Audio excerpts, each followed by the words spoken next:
Bantay gani ng mga insect na sila yung mga adlaw or oras, flight number, artikay na sila tanan ilan ang pagbukyuton. Even kanang uban nga dili to Chinese kanang mga grabe na nga kanang mga bilyonaryo ay kanang mga millionaire di kay na matagalan na kay di pa man nakasabot pero kanang billionaire mo kasabot sila sa alignment sa stars.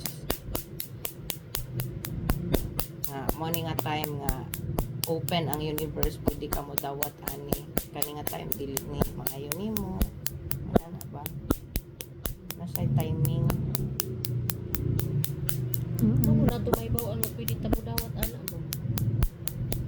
Nadaghan kag agian oy ako gani ni agi kog daghan nga ing ana mo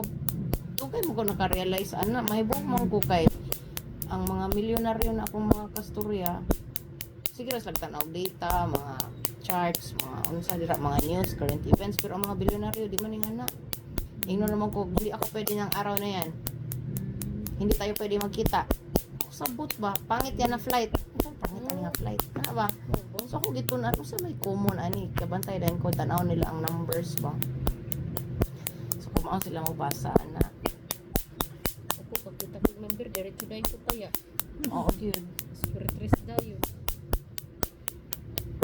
Naaday na mga ibig sabihin. oo oy na kay unsa imong life path ana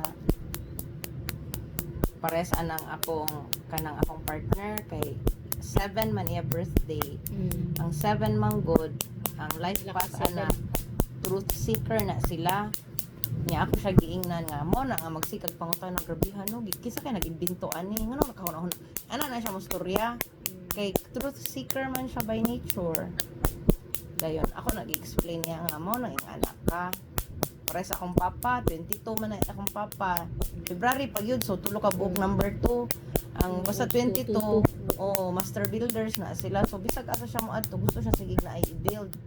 siya bahalag bahay kubo bahalag kumpanya bahalag tindahan bahalag building bahalag planta basta sige siya build naana siya kanang mga meaning for me nya part siya sa imong subconscious sa una katong kay pa sapot ana di ko ka gets pares akong anak